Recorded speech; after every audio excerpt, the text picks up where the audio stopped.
บายดีทุกคนเดี๋ยวนี้เราก็สิมาผสมอาหารเนาะผสมอาหารในกลุ่มเนาะผสมอาหารในกลุ่มเนาะ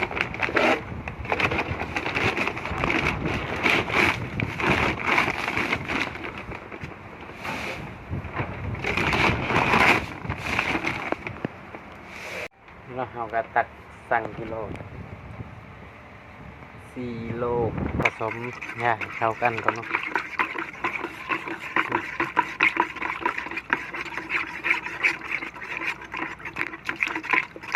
เมื่อผสมยาเข้ากันแล้วก็เอาหน้านี่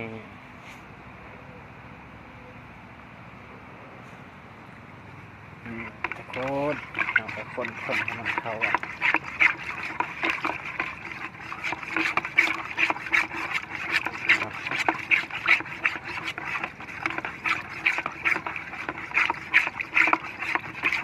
นี่เอาก็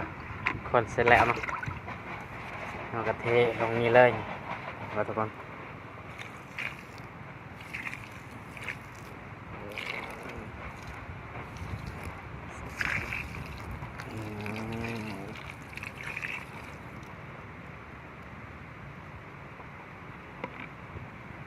ไปเลย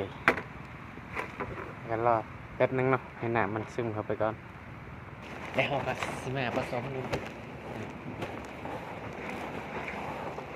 เลยมาทุกคนคนแบบนี้แล้วเนาะมันเข้ากันเนาะคนจนมันเกือบแห้งเลย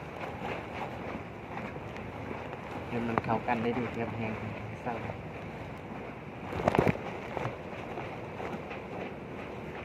คนไปเรื่อยๆนะทุกคนให้มันเข้ากันครับ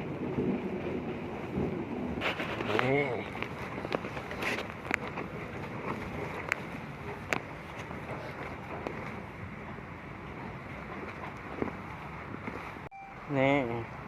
แล้วก็คนไปเรียบร้อยแล้วเนาะนี่ทุกคนอันนี้ปิดเอาไว้นะ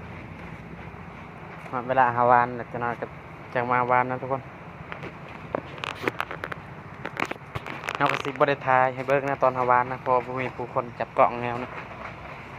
เราก็สิทายให้ตอนผสมอาหารเนี่ยให้เบิกตอนผสมอาหารนี่แหละทุกคนขอฝากกดไลค์กดแชร์ให้เราด้วยทุกคนได้บ๊ายบาย